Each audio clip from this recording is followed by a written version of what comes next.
It starts with a breath, a holy wind rolling through the caverns of your soul, reminding you were never meant to stay silent. He calls you to burn bright in a world that's growing dim. And then suddenly, your fear becomes small. Your doubts lose their grip. Your past loses its power. Because the one who rose from the dead now rises inside of you. And when that fire catches, and when that breath becomes your breath, you become exactly what God calls you to be.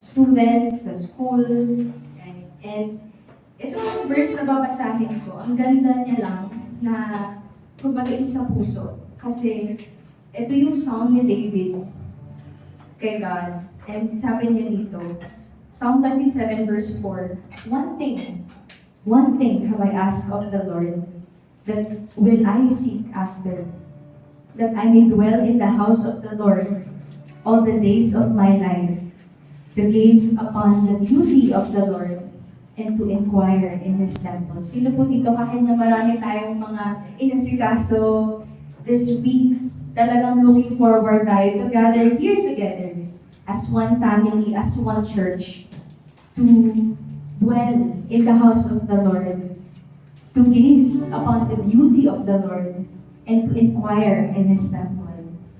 Hopefully po ganun din po yung heart natin as we worship God. That one thing we will ask the Lord, that we will seek after, and that is to see Him and to experience Him. Let us pray. Lord, thank you for this afternoon. Thank you, God, because this is our hope and prayer, that our heart will be set on you alone. Naway, Panginoon, na yung mga mata namin, ang focus namin is Ikaw, Jesus.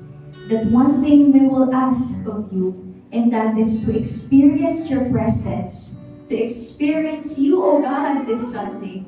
Salamat, Lord, kasi itong Sunday na to, it doesn't just fuel us for today, but for the rest of our weeks, for the rest of our lives. Kasi ganun yung dulot mo sa buhay namin. It changes us, it gives us hope, it gives us better future. Salamat, Panginoon, for your word. In Jesus' name we pray. Amen. Let us worship our God this afternoon. Let's worship our God. Good afternoon, life. Las Marinas. I think this time, kahit medyo hapon na, we can still worship God, isn't it right? We can still worship our God. We can still raise our voice to our God. And with that, let us pray to the one who knows our purpose, to the one who is faithful to us. Awitin po natin ang kanyang kalooban para sa atin. Let's worship our God.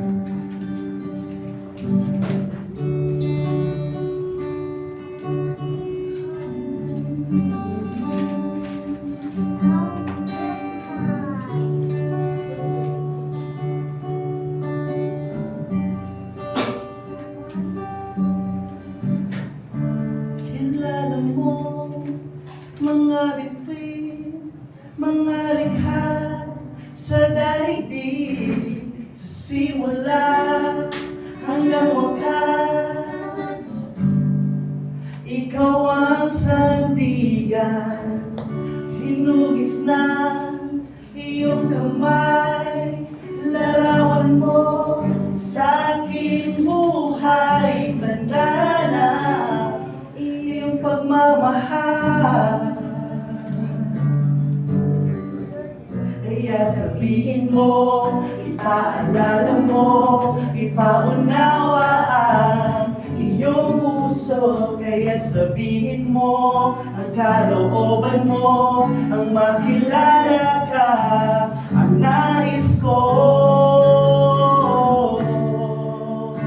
Ako'y sa'yo, o Panginoon, ang nais ko'y kalooban mo, walang katulad.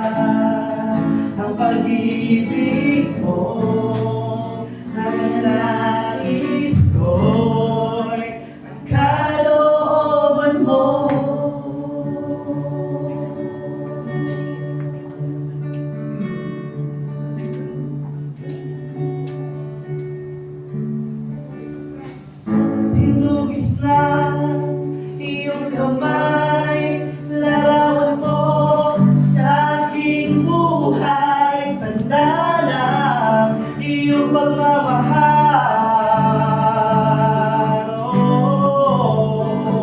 Kaya't sabihin mo, ipaalala mo, ipaunawa ang iyong puso. Kaya't sabihin mo, ang kalooban mo, ang makilala ka, ang nais ko. Ako'y sa'yo, o Panginoon, at ang nais ko'y ang kalooban mo. Walang katulad ang pag-ibig mo, at ang nais ko'y ang kalooban mo.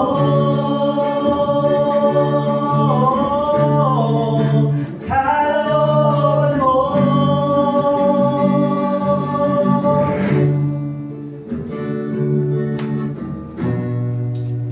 Kahit sa landas ay hahayag sa buong mundo ang pag-ibig mo.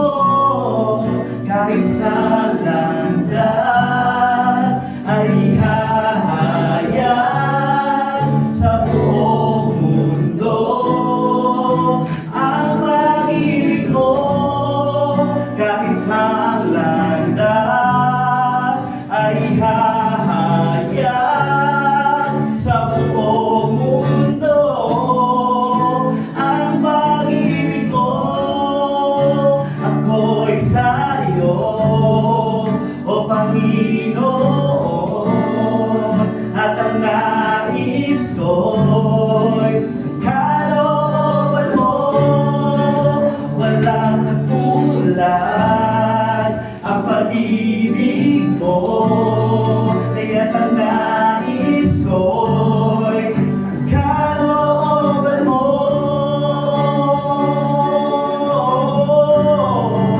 Kalooban mo.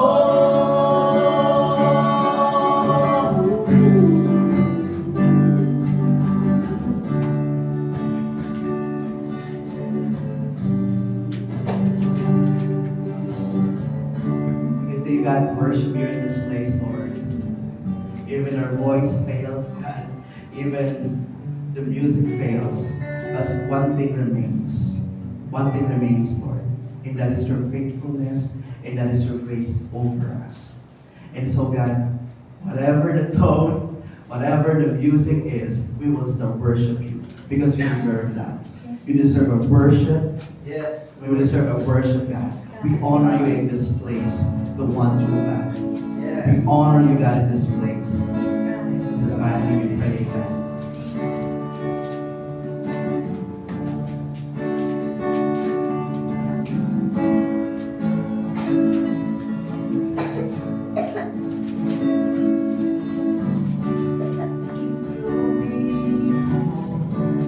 All together, bring you honor, give you reverence, nothing as part with your presence.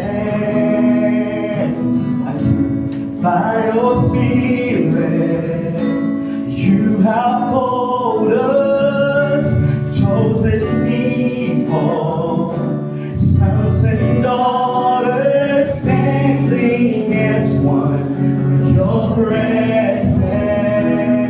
This is your church, God building. This is your church, God building. Jesus, oh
a firm foundation that can never be denied.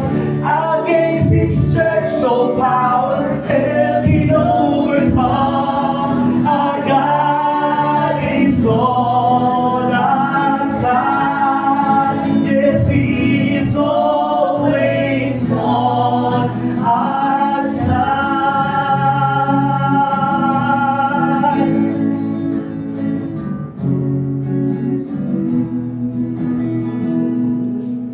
This is your church, God will it. This is your church, God will it. Jesus, cornerstone, God will. This is your church, God will it. This is your church, God will it. Jesus, cornerstone, God will it.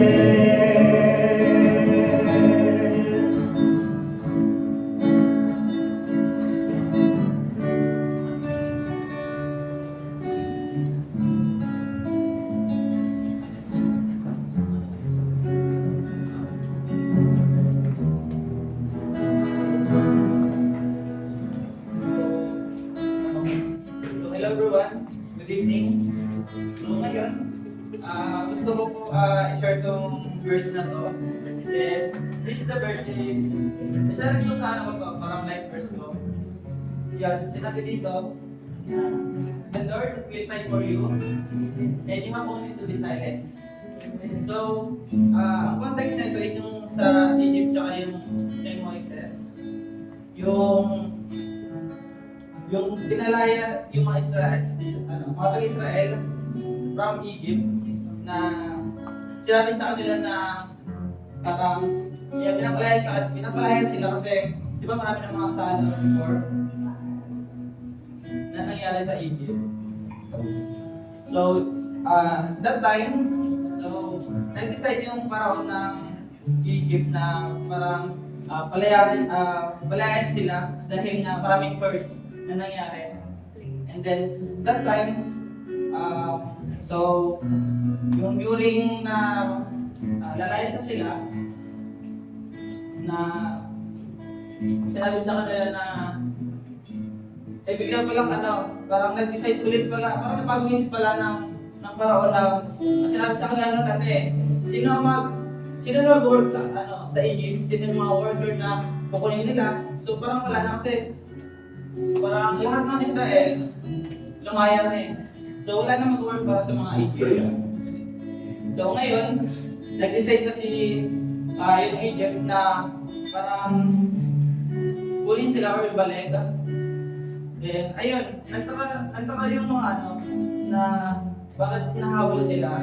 Pero ang sinabi sa kanila ni Moises sa mga Israel na ayun, the Lord will fight for you and you have only to be silent. Ibig sabihin, yung word na Lord will fight for you.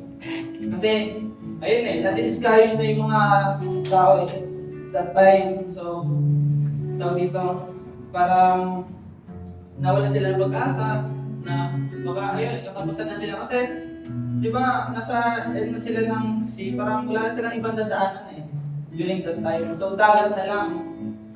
Then sinabi dito sa verse 13 pala, sinabi dito, and Moises said to the people, fear not, stand firm, and see the salvation of the Lord, which He will work for you today.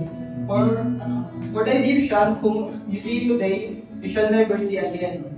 So, ayun, sinabi ni Moises sa mga Israel, parang in-encourage na mag-trust na kay Lord. Kasi, at the end of the day, si Lord kasi yung mag-handle ng battle mo. Hindi ikaw mismo. Kapag huwag kang mag-trust sa sarili mo. Kasi wala kang power, di ba? Para natin yung dagat. So, si God, ginamit si Moises, yung tungkod niya, diba? Parang binigyan ng power yung tungkod niya para mahati yung dagat. So, that time, so, kasi ano ikaw ba hindi ka maniniwala kasi di ba, ang dami na nangyari sa Egypt that time.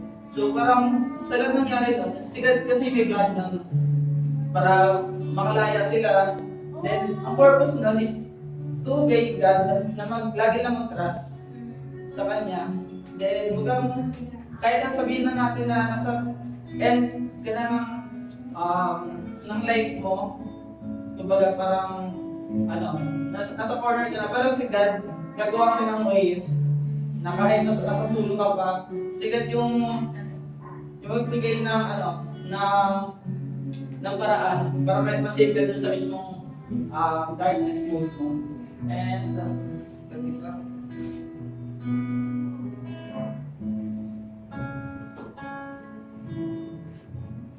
Ayun. Si God, gusto na rin matutunan na mag-relate tayo sa Kanya. Hindi sa sariling diskarte natin, hindi sa sariling gawa natin. Ang gusto ni God is, kumbaga, obey Him, trust the process, and also rely sa lahat ng word na yun, mga nababasa natin, naririnig natin. Minsan hindi kasi natin yun in-obey.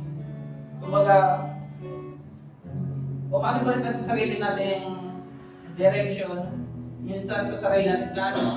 Kasi diba, as a human na, may sarili tayong plano. Pero si God, minsan, kung hindi ka nagtatanong diba, may sarili tayong plano pero hindi natutuloy. Kumbaga, hindi natin siya plinano, pero ay binibigyan ni Lord Kasi si Lord, parang yung way na yun, alam niya kasi mapapahama ka sa plano mo. So, hindi niya yung purpose para sa'yo. The end na. Ayan. Yan. If the Lord will fight for you, ibig sabihin nun is, hindi mo kailangan ma-anxious, mag-worry, ma-discourage. Bale, si Lord yung mag-handle ng battle mo para sa salvation. So, yun lang po. So ngayon, may prayer points po tayo. So, the first is yung Life Day sa March 22. No? Isa po, pati natin siya pag-pray sa tatlong yan, cultivating evangelistic culture, Life Day Mission 2026. So, pwede po natin siya pag-pray or mag-group, mag-prayer pala. Kahit tatlo, dalawa na po. So, pamili na po kayo kung anong gusto niyo po ipag-pray. So, sa tatlong yan. So, muna pa tayo ang minutes.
Lord, thank you for this day, Lord. Thank you sa encouragement, Lord. And safety, Lord, na nakapunta kami dito lahat, Lord, ng safe dito sa church, Lord. And Lord, thank you sa love mo, Lord, and faithfulness mo sa amin, Lord. Thank you rin kasi,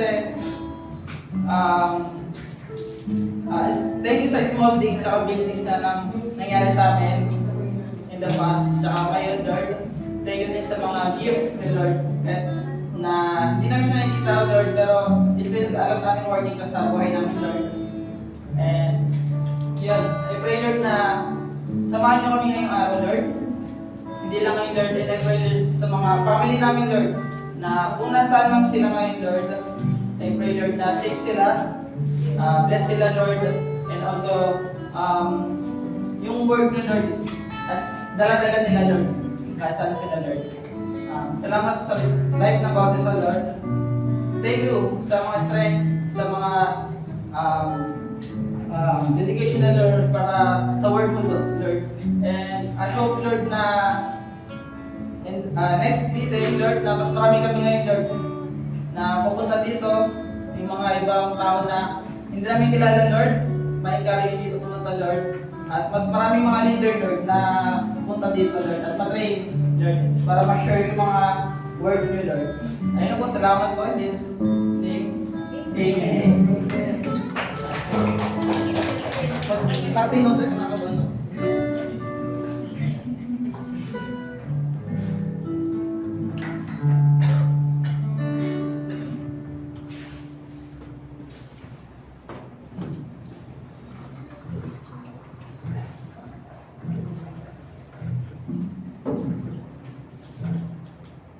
Reminding you were never meant to stay silent.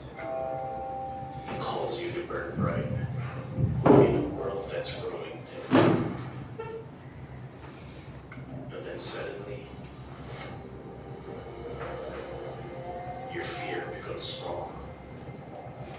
Your doubts lose their grip. Your past loses its power. Because the one who rose from the dead now rises inside of you. And when that fire catches, and when that breath becomes your breath, you become exactly what God calls you to be.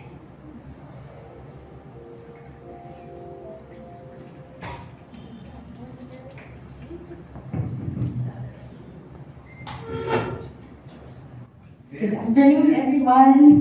Good afternoon.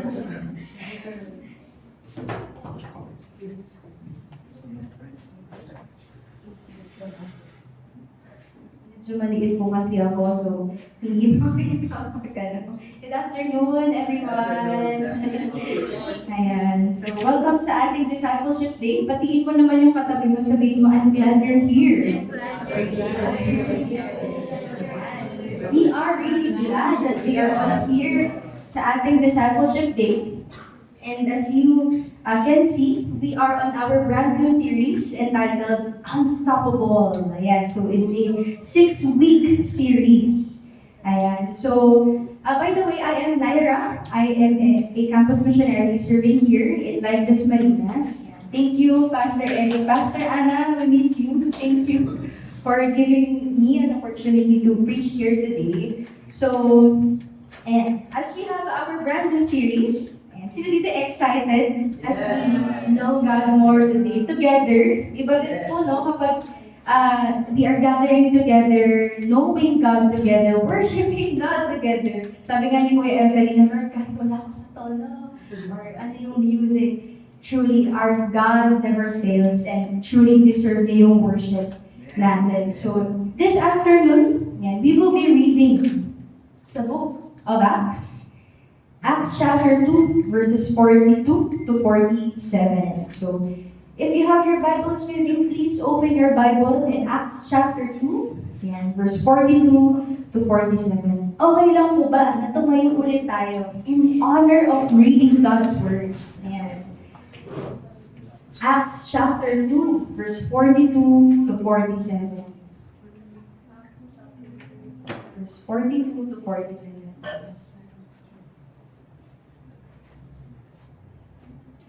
Okay, so let's read all together. And they devoted themselves to the apostles' teaching and the fellowship, to the breaking of bread and the prayers.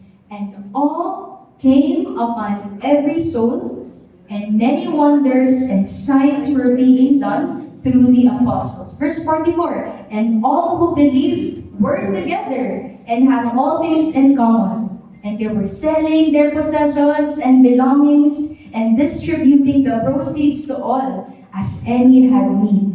And day by day, attending the temple together and breaking bread in their homes, they received their food with glad and generous hearts, praising God and having favor with all the people. And the Lord added to their number day by day those who were being saved. Let's pray. Lord, thank you, God, sa salita mo, Panginoon. Tunay nga na isa lang yung reason why we are gathering here.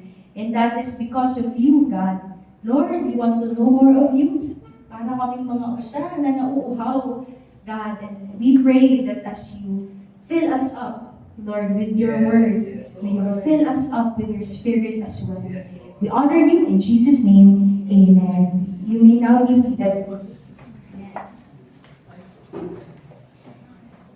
So, actually po, for our Unstoppable series, ayan, di ba usually nag-start tayo sa week 1. So, dahil sinasabayan natin yung Everation family natin, nasa week 2 na po tayo. So, just to give you a little bit of background kung anong nangyari yan sa week 1, which is the infilling yan, of the Holy Spirit. So, you have your Bibles po with you. You can read it sa bahay. Hindi lang yan dapat nakatambay sa bahay na inaalikabok.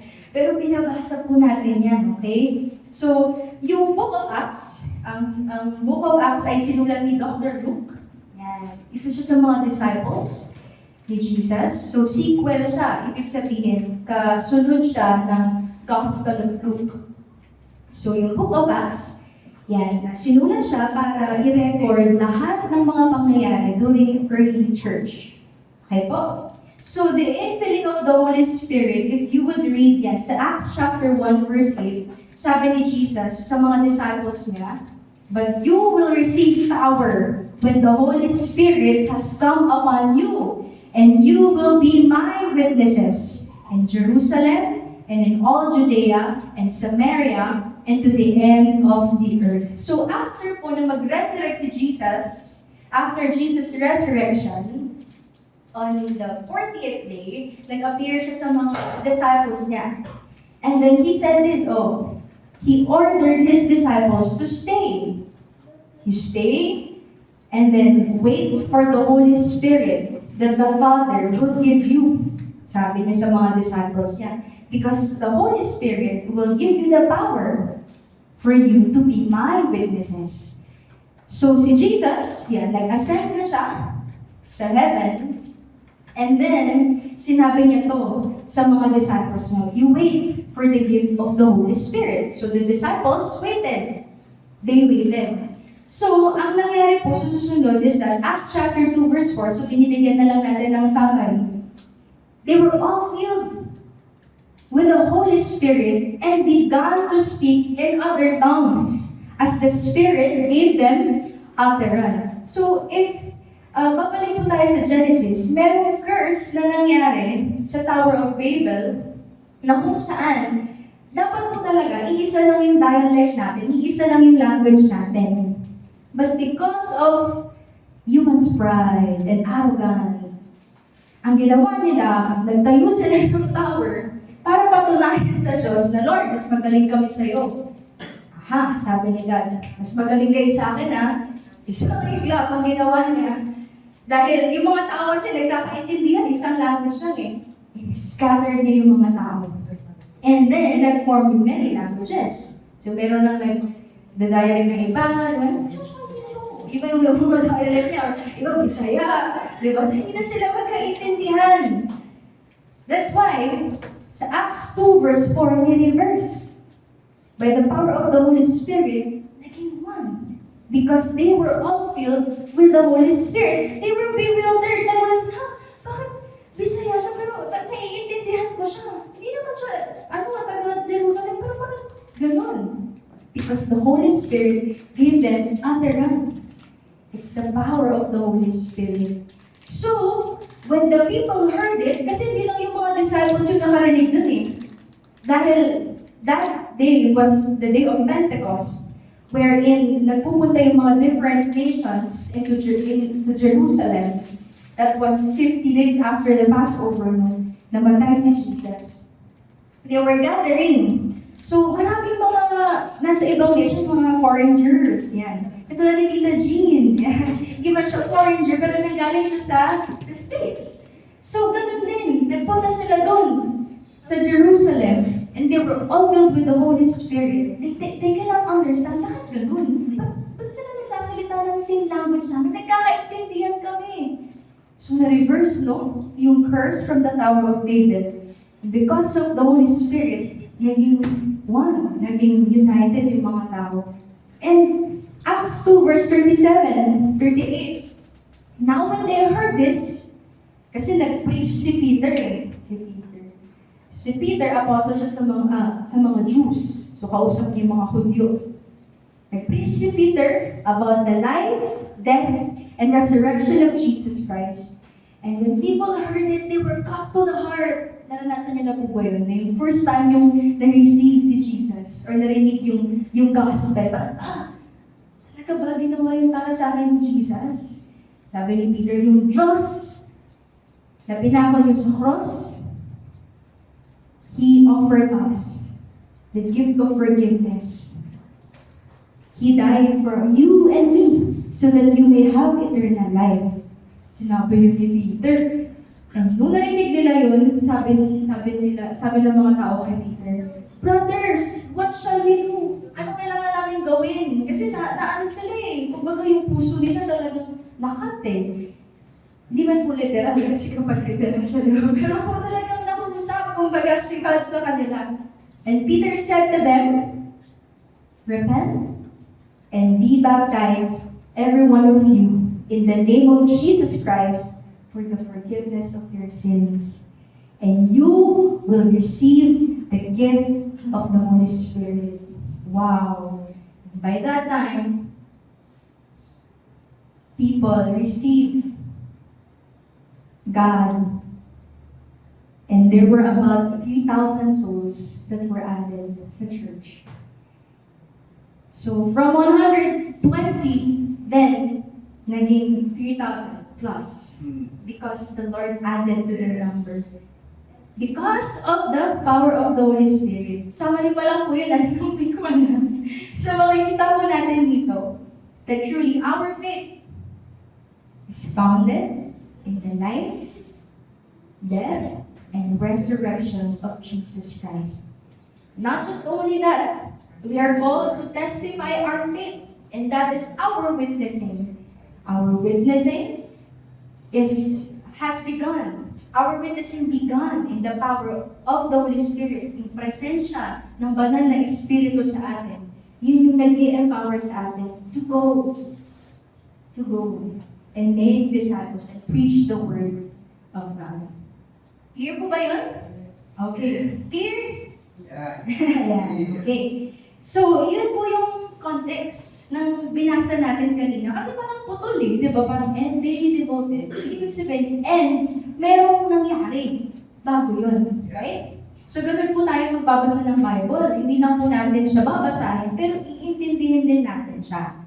Okay? So, after po nun, we have read sa Acts 2, verse 42, that the disciples, after na-add yung 3,000 souls and many more people, maraming na-save, they continue. Nagpatuloy sila. Saan daw? As we read in Acts 2:42, and they devoted themselves to the apostles' teaching and the fellowship, to the breaking of bread and the prayers. So, I would like to ask you po a question. Nung last time, last Friday, nagpunta kami ni Ma'am. Hi Ma'am, ayan, siya po yung nag-supplicate prayer points kanina. punta kami sa mga campuses and we share Jesus to the students na pauwi sa school. Hinarang namin. Hindi naman po sa hinarang, inabangan. Hinabol, bago sila umuwi. And we share Jesus to them. So, meron po tayong gospel tool na tinatawag. Yun yung love test. And meron isa sa mga question doon sa tool. Ang question is, have you ever been in love? Tinanong namin mga ka-students, kilig na kilig. Grabe naman talaga. Pero kayo po, how about you? Have you ever been in love? Ate Kali. Ipag-trap. So, marami namang forms of love. Lalo sa mga students. Risa, alam mo na.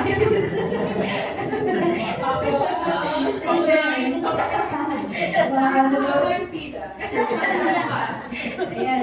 Have you ever been in love? Lalo na pag-ibig mo, no? So, I think most of us, di ba? Hindi naman tayo bato, di ba? May feelings tayo, may emotions tayo.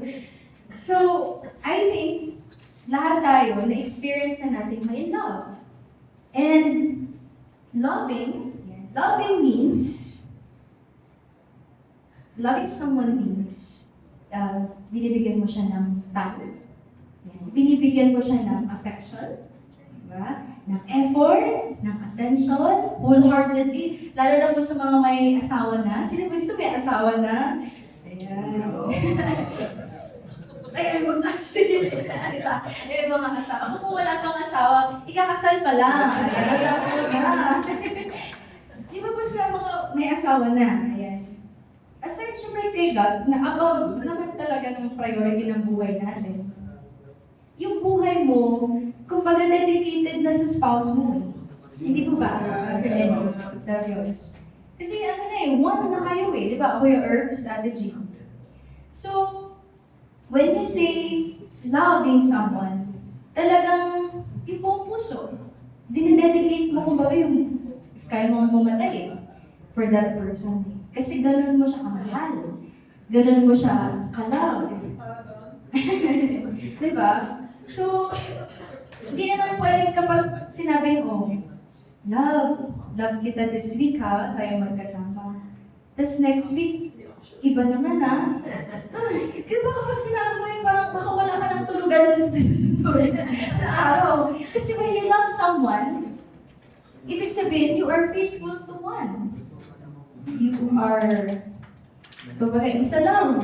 Asawa mo, isa lang Isa lang yung mamahalin mo. Loving is being devoted to something or to someone. And katulad ng binasa po natin sa Acts 2, that the disciples were devoted. They were devoted. And we can see here na ang meaning pala ng devoted or devotion is that meaning nun is loyal, faithful ka, steadfast, constant, zealous, lagi nagsizealous, ay iba pala yun. Talagang ano yung love mo dun sa someone na yun. And then, the disciples too are like that. They were devoted. Sabihin nga mo natin, devoted. Devoted. They were devoted first to the apostles' teaching. The disciples are devoted to God and to the things, practices na ginagawa nila para mas mapalalim pa yung devotion nila sa Panginoon. Una, devoted to the apostles' teaching. I believe that all of us here are devoted to the apostles' teaching, to the Word of God. That's why we are here, di ba? We make time, we fight for our time. Yeah. Hindi lang yung tuwing Sunday, mga kapatid. Pero araw-araw, yung salita ng Panginoon, available yun araw-araw. The question is, are we truly knowing God? Are we truly knowing Jesus in every day of our lives? Hopefully po, yes. Just like the disciples, they are devoted to knowing Jesus deeply. Kamusta po yung quiet time? Or yung prayer time natin? Every morning, or yung iba sa atin, panggabi. Every night. Is it hurried? Namamadali na ba siya? Ako, basa ko. Parang 5 minutes lang. Mas mahaba pa yung pag-scrolling mo sa Facebook. How is your quiet time with the Lord? Is it something na check mo lang sa checklist? Ay, okay, tapos na. Pero yung heart mo, hindi na-receive yung word. Kasi parang naging part na lang siya ng routine mo. Is it something na wala? wala tayong quiet time. Well, Quiet. our prayer, Quiet talaga. quiet ko talaga, Pastor, no? Quiet talaga. Our prayer is that we will go deeper in God's Word, that we will be devoted. The Word of God is Logos, the knowledge of knowing who Jesus is. The more we know who Jesus is, the more deeply we become sa relationship natin sa Kanya. Kasi truly, we are not after religion, but Jesus is after the relationship that we have with Him. So, katulad ng mag-asawa, kailangan may communication, may time together, quality time, dibig kayo sa Tagaytay, mga Feb 40, yan. So, we take time. We devote ourselves to the Word of God. Alam niyo po sa Greek, yung mga first mention of the words, meron siyang bigat. Kung ano yung unang mention ng word, ibig sabihin, yun yung importante sa lahat. So as you can see, nauna yung apostles' teaching. Because everything falls under that. Kapag devoted tayo sa word, nagagawa natin yung fellowship, breaking of bread, communion, nagagawa natin yung prayers. So the Word of God is important. And after po nito, yan, devoting to knowing Jesus deeply, just like this picture. Yan. We are having our life in His Word. Yan, twice a month. So yung mga students, ayan, tapos meron din po tayong life group. Once a month, every last week of the month. And then yan, si Ma, share ng gospel sa mga students. You know, whenever we share the Word of God, mas, yung timbang ng Word ni God, mas bumibigat siya eh. Kasi hindi mo lang siya pinipreach, pero isinasabuhay mo din. Yeah. So, we are encouraging our leaders to boldly preach the gospel. We have a lot of tools. Yan, gospel tool. But the ultimate tool that we need really is the Word of God, and of course, yung empowerment ni Holy Spirit. And you know what? Ano ang nangyari po dun? Next verse is that all came upon every soul, and many wonders and signs were being done through the apostles. Grabe, no? So, sobrang devoted sila sa Word ni God. To the fellowship, the breaking of bread, to the prayers. Araw-araw miracles. Grabe yun. Araw-araw. Kumbaga, pag daan pa lang ni Peter, yan sa mga tao, ang daming nasi-save. Nung pinag-pray nila yung sick, yung lame, gumagaling. Imagine that kind of reality when we are devoted to the Word of God.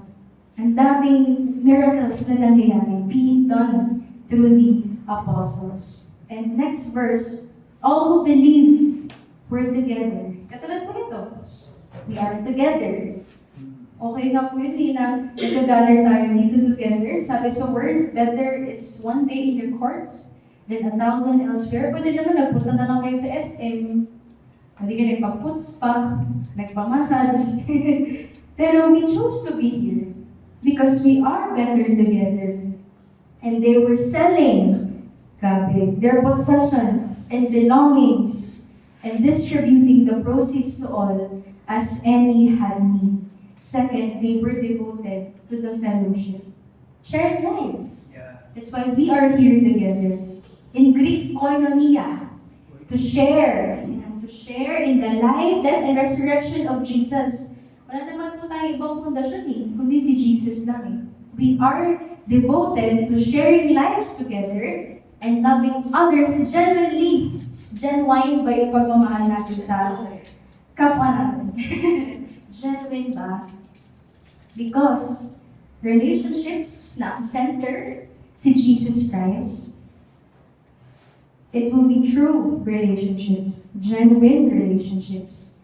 To the point of, sabi po dito sa verse, all who believe were together, had all things in common, and they were selling their possessions and belongings and distributing the proceeds to all. So kapag may nangangailangan, yung mga yayamanin ng mga churchmates, they were selling their properties. Wow! Extreme generosity. So that wala sa kanilang gutom. Wala isa sa kanila na naghihirap. Partida, grabe po talaga to. Kasi, while I was studying this text, tinawag yung mga early church na Christian, hindi dahil magaling sila mag-preach, or dahil matalino sila, lagi silang nasa temple. They were called Christians because they were different. They were not like the other people. They were different. They love each other. They give generously. Sa Acts chapter 4, si Barnabas, son of encouragement, binenta niya yung property niya. Tapos yung niyang pera, inilatag niya sa paanan ng mga apostles. Meron din gumaya si Ananias at saka si Sapphira na namatay because they lied against God. May binenta sila ng property, yung na nilang pera, hindi nila binigay ng buo. Pero actually, people are telling them, ano ba yan? Parang politika naman yan. Actually, hindi required ng mga apostles sa mga tao na magbigay. But because they experienced the power of the Holy Spirit, they experienced God, they were all satisfied to the point na sa sobrang satisfied nila sa presensya ng Panginoon, ibinenta nila yung pagmamayari nila so that those people na nangangailangan, they will be helped. Yung mga taong walang makain, binibigyan nila ng pangkain. And not just only that, kasi baka sabihin natin, when helping hurts, parang bigay ka lang ng bigay. But they're also growing in their faith. So that's the church that they have. And that's koinonia, extreme generosity. Namumuhay, dahil devoted sila sa word, namumuhay sila harmoniously with each other, carrying one another's burden. Do we carry one another's burden? Kapag nagkasakit si ganyan, chat sa GC, do we really pray for that person? Or bibisita ba natin sila? Or binibigyan natin ng prutas? And kapag may sakit, we pray for them. Hopefully, our prayer is that by the end of this series, we would really carry one another's burden, loving each other. Kasi yun yung fellowship eh. Yun yung tunay na shared lives. And wala man po akong picture, pero you can visit po yung Facebook ni Pastor Tim. So si Pastor Tim, he went to Palau. I think end na January, nakauwi na po siya dito. So nag-scouting trip si Pastor Tim together with with the team sa Palau. So nag-weekend sila doon, ang daming students, disciples, dollars multiple. I think 30 students got water baptized. Lord. And we are praying. We are praying. May magkaroon tayo ng every nation Palau. So tignan mo yung katabi mo. Isasend na ba yan? Isasend na ba yan? And as a church, again, as a church, we sow seed of faith. Naniwala tayo and then we give partnership sa missions trip kasi we believe in the next generation.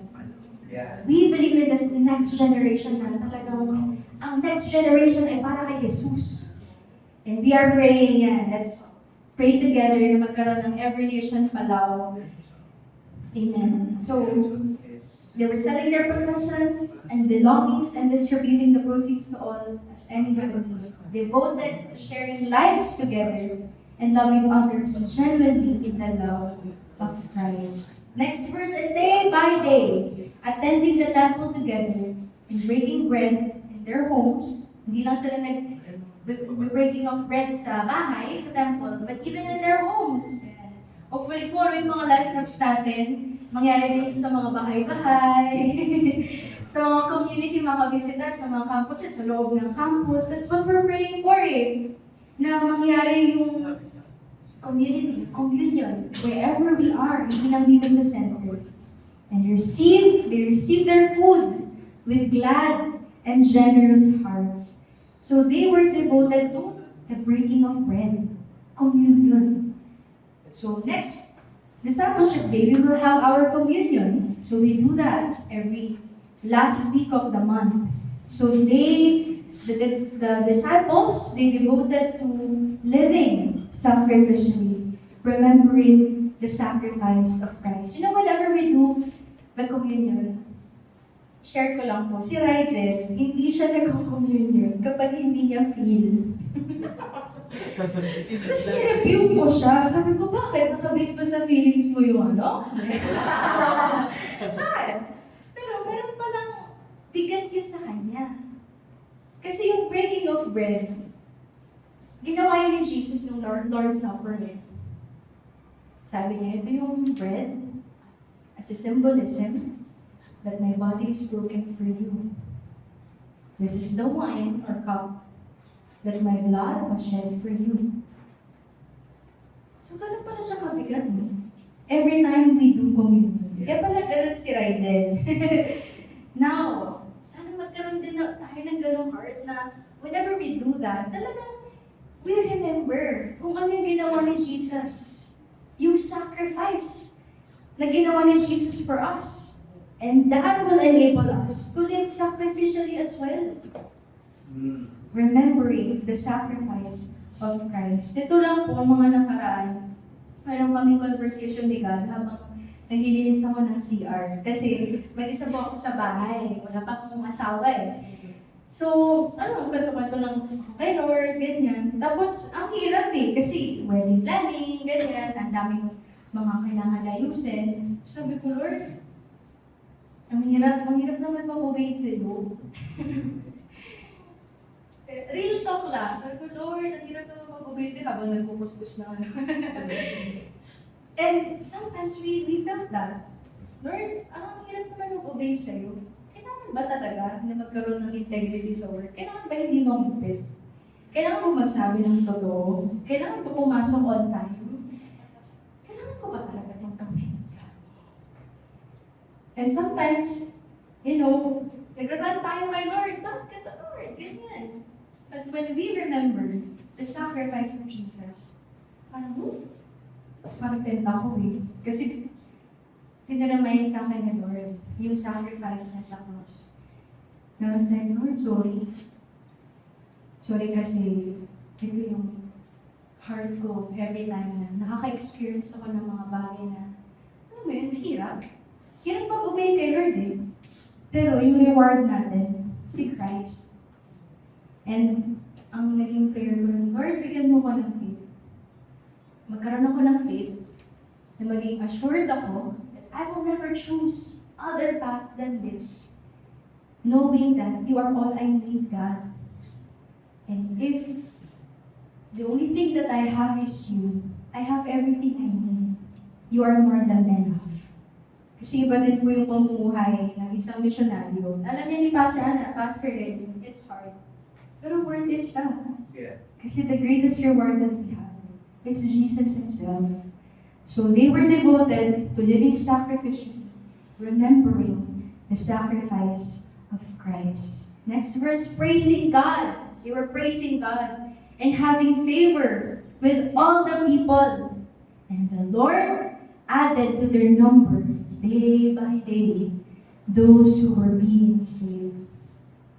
They were devoted to prayers, thanksgiving, and worship. Devoted to praying fervently. Hindi talaga umuusok na prayer resulting in praising and worshiping Jesus. Alam niyo po ba na yung mga Jews, kasi mga Jews mostly na-convert sa Christianity.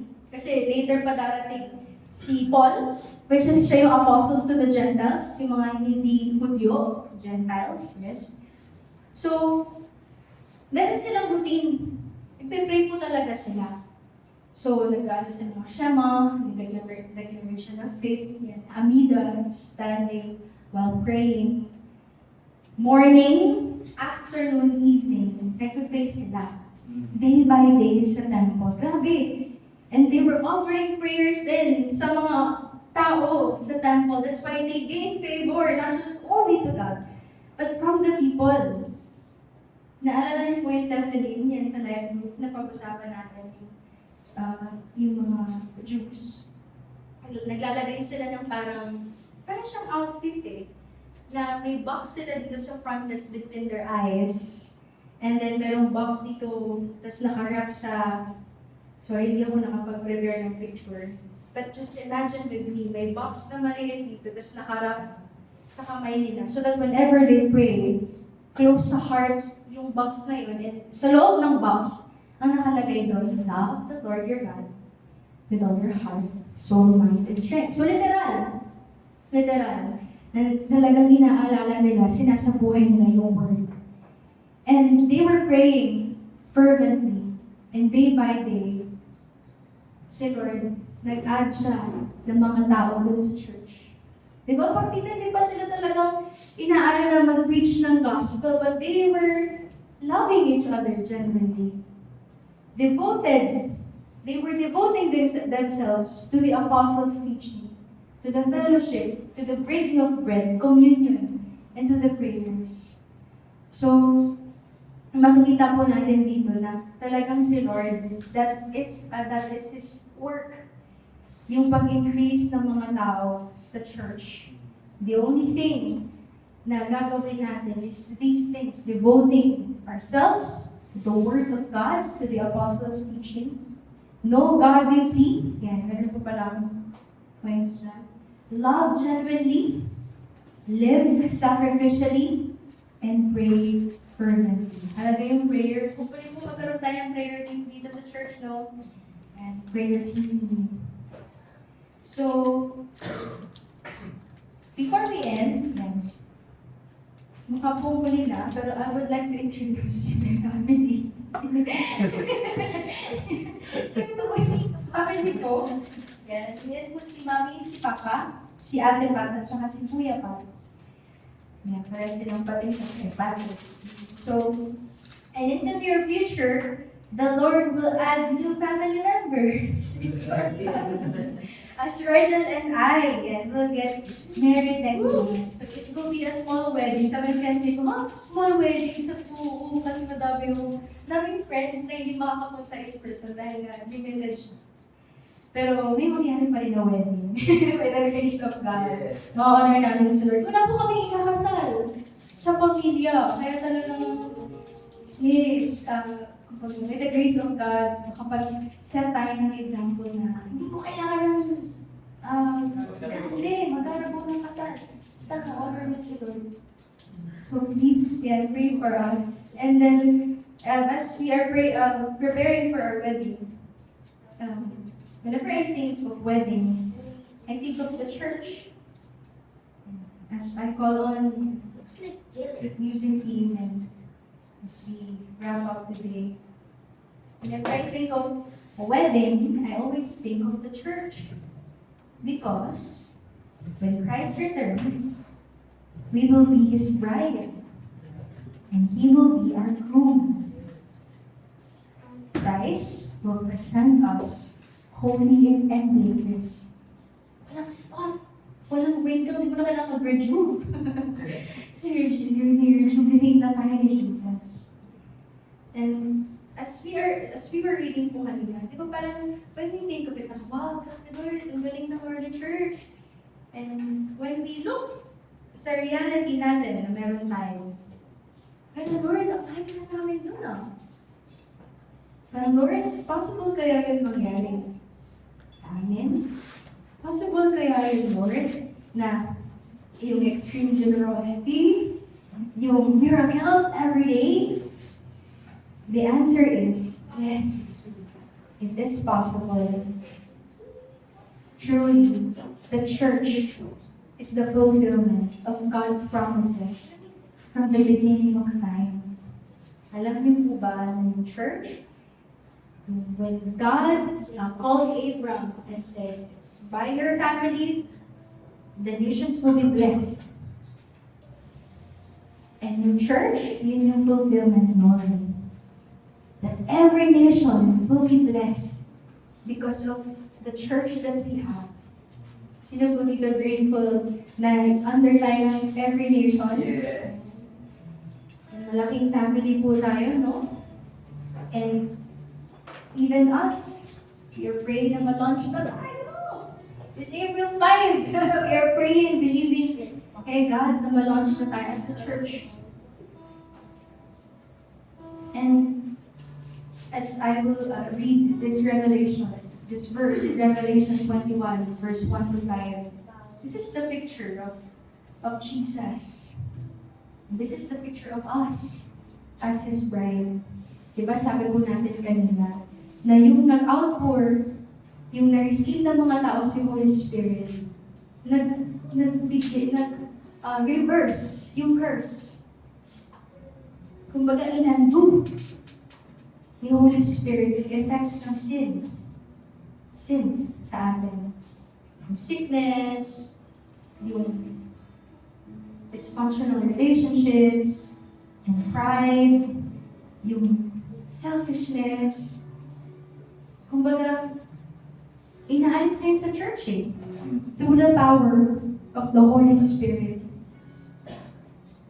And it's possible na mangyari po yun sa atin kung ano nangyari sa early church. Because of what Jesus Christ has done for us. Revelation 21, verse 1 to 5. Then I saw a new heaven and a new earth. For the first heaven and the first earth had passed away, and the sea was no more. And I saw the holy city, New Jerusalem, coming down out of heaven from God. So hindi pala tayo pupunta sa langit, no? Yung langit pala pupunta dito. Prepared as a bride, adorned for her husband. And I heard a loud voice from the throne saying, Behold, the dwelling place of God is with man. He will dwell with them, and they will be His people. And God Himself will be with them as their God. He will wipe away every tear from their eyes, and death shall be no more. Neither shall there be mourning, nor crying, nor pain anymore, for the former things have passed away. And He who was seated on the throne said, Behold, I am making all things new.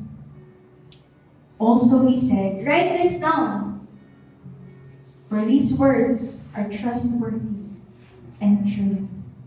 It's all possible because Jesus Christ resurrected from the grave, defeating death. Yun yung pinaka-effect ng sin sa atin eh. Death. But sabi dito, death shall be no more. There will be no more crying. There will be no more pain. Wala nang sickness. Because that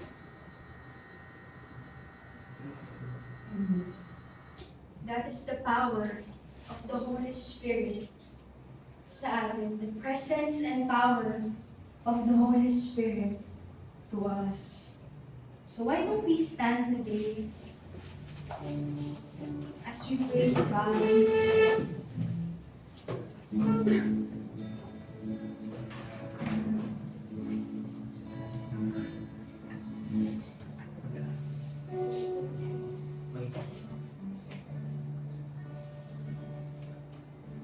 Lord, thank you.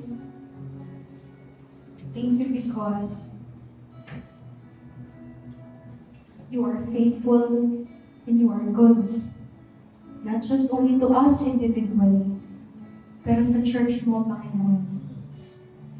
Lord, just like the song that we are singing a while ago, this is your church, O God. Ikaw yung nagbabago sa puso at buhay ng bawat isa. Ikaw na naligtas sa amin, Panginoon, at binigyan kami ng panibagong buhay. Ikaw, Panginoon, na binabago yung church at ginagawa mong kawangis mo, Panginoon. Right now, Lord, as a church, there are things na wala pa kami. There are things na hindi pa namin kayang gawin. There are things na kailangan pang ayusin. But our hope and our prayer is that, Lord, whatever you have started at the day of Pentecost, it shall be sustained and continued, God, in our present day. As you begin in the garden, and you will end in the garden with your people as your dwelling place. Lord, as you continue to reverse the curse, you took away the curse and give us life so that we may have life and live it abundantly. Oh God, help us to be devoted to your word. Naway, Lord, hindi namin kalimutan yung salita mo. Na bago kami umalis sa bahay, bago kami pumangon, or bago namin tignan yung phone namin, Lord, tignan ka muna namin. Basahin mo na namin yung salita mo, Panginoon. Punuin mo kami, Lord, ng salita mo. Napuspusin mo kami ng Espiritu mo, Lord. Every time we wake up, every time we sleep. And Lord, we do not just stay sa bahay namin. Lalabas kami. Pupunta kami sa school, sa trabaho, sa business. Meron kami, Lord. Makikisalamuha kami sa mga tao. And naway dala-dala namin yung salita mo, Panginoon. That we will love others genuinely because you have loved us first genuinely. That we will live sacrificially, God. Give generously because you have lived sacrificially and you have given us generously everything we need. You are all we need, O God. And you give us your life, Jesus. And we pray. We continue to pray. We pray for our family, our church, our nation. We even pray for our pastors, our missionaries. Lord, thank you. Because all these things we can be devoted to because we are devoted to you. Salamat, Panginoon, because of what you have done sa cross, because of your resurrection power, resurrecting power, has resurrected the church from darkness to light, from death to life.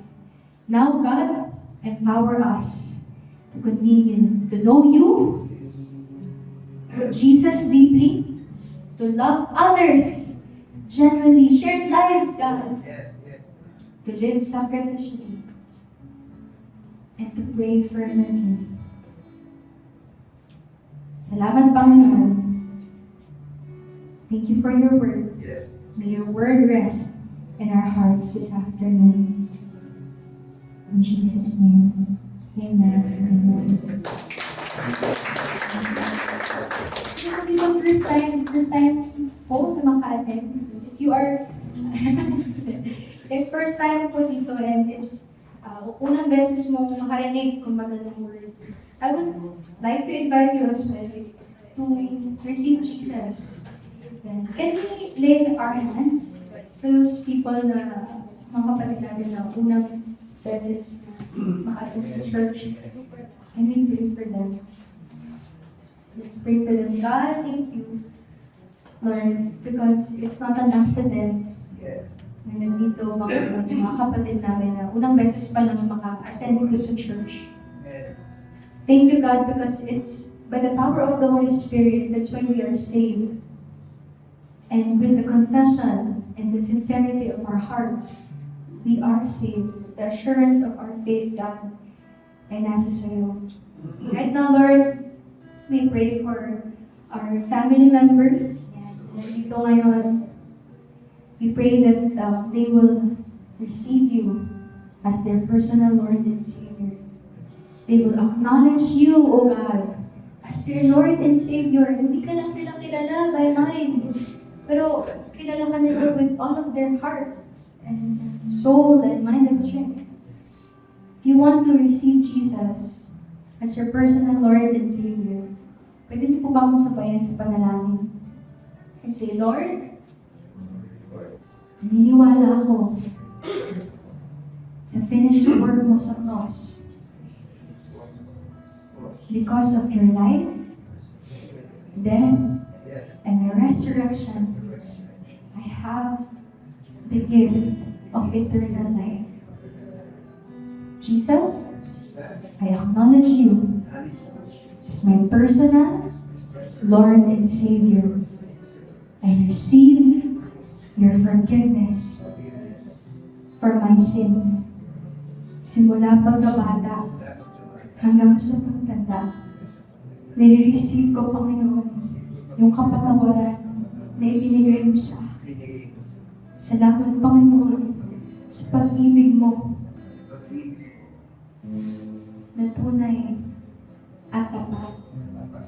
Salamat, Lord, sa bagong buhay binigay mo sa akin. I receive the gift of eternal life. In Jesus' name, amen. Amen. Pray that prayer sincerely with our whole hearts. Sabi mo sa word na nakasulat na yung pangalan natin sa Book of Life. Now, let's continue worshiping God through the time of giving.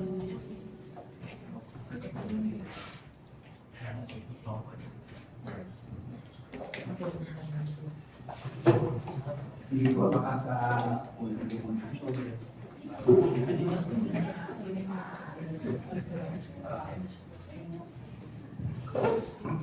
Sino ko na-bless ng Lord? Amen.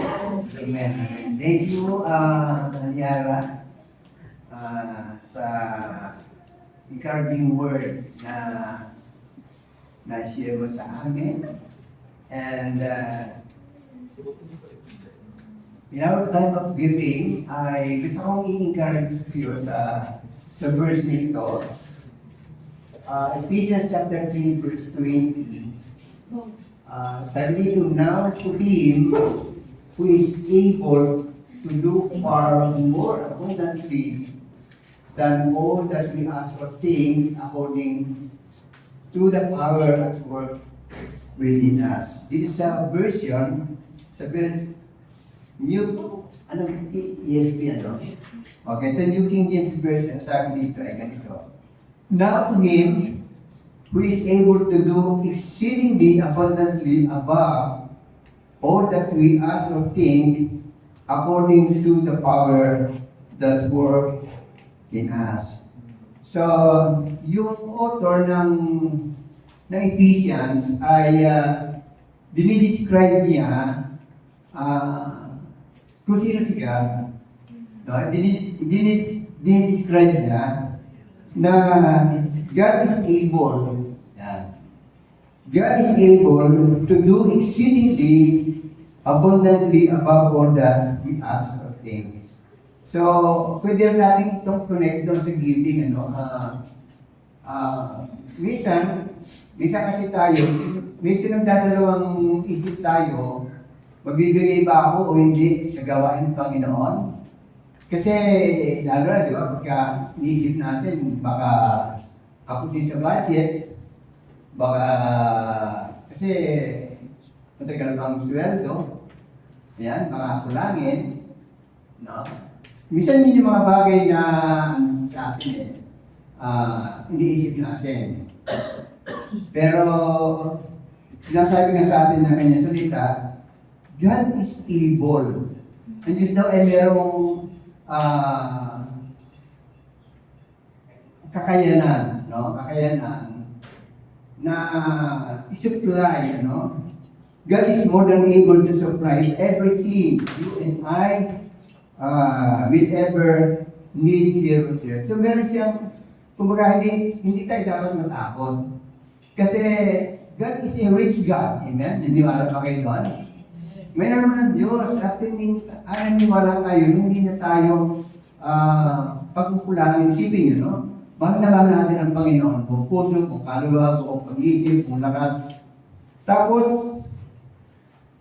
pagkukulangin ka niya, di ba? Sa atin maraming naka-experience ng ganun na talagang si Lord yung nagsusupply ng ating pangangailangan. Okay? God is a God of abundance. Amen? Hindi niya tayo pagkukulangin sa mga bagay-bagay na pangangailangan natin. Kaya, mag-serve lang tayo, no? Bigyan lang tayo para sa gawain ng Panginoon. Misnisip na natin yung makakapunin, makakulangin. Alam naman ni Lord yung pangailangan natin. Okay? Kung yung pangailangan natin, hindi na tayo pagkukulangin sa ating mga pangailangan sa araw-araw. Okay? Kaya sabi ka ng kanyang salita, let us give generously, no? Maging generous na tayo sa pagbigay natin sa Panginoon. So, makita natin yung early church, talagang all-out pag nagbigay, no? Pati nga yung kanilang mga kabuhayan, binibinta nila para lang may maitulong, no? Sa mga kapuspalan, sa mga mananampalataya, hindi sapat ang kanilang pangailangan sa araw-araw. So, very dangerous yung early church. So, sa ating panahon natin ngayon, maging ano rin tayo, maging let us give cheerfully, no? Bigay tayo ng may kagalakan. No, hindi tayo sa kailangan, kundi dahil mahal natin si Lord. Yun ang ano yun yung tugtog na kahit tayo nagbibigay, hindi pa tayo ay bless ng Panginoon, kundi kahit tayo nagbibigay, kasi mahal natin si Lord. Amen? Kaya ngayong araw nito, ngayong ako nito, i-assist tayo ng ating mga ushers para yan, mapagbigay tayo para sa kanyang gawain.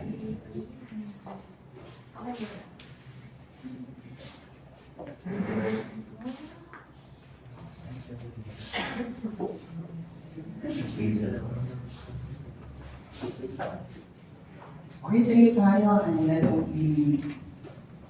pray natin yung ating offering, yung hapon na ito. Sin natin yung ating kamay sa ating offering. Lord, thank you dahil ikaw yung aming provider, Panginoon. Yung binibigay namin, ikaw din ang nagbigay sa amin ito, Panginoon. Para kami ay may maibigay, may tulong kami sa iyong church, sa mga pangailangan ng church mo, Panginoon. Kaya Lord, tinatas namin sa iyo ang mga offering nito. We pray that i-multiply mo ang mga halaga nito, Panginoon, para magamit ang halaga nito, Panginoon, para sa ikalalawak, sa ikasusulong ng iyong iglesia, Panginoon. Bless mo rin, Panginoon, yung mga kamay na patuloy na nagbibigay para sa iyong gawain. Wala yung kanilang mga buhay, yung kanilang mga trabaho, yung kanilang mga negosyo. Wala sila, Panginoon, upang, Lord, sila yung maging bukas ang para makatulong sa gawain mo, Panginoon. Napuli ka namin sa iyong kabutihan, sa iyong pagpapala, sa iyong lahat ng karangalan, sa pangalan ni Jesus. Amen. Praise the Lord.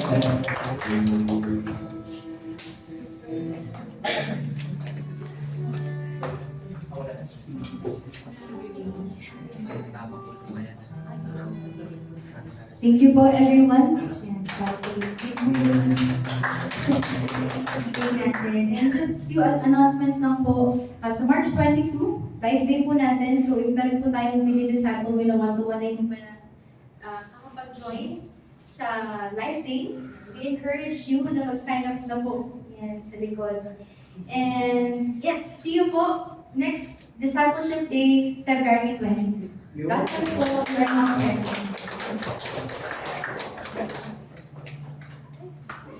Sige po, picture po pala daw. Thank you po.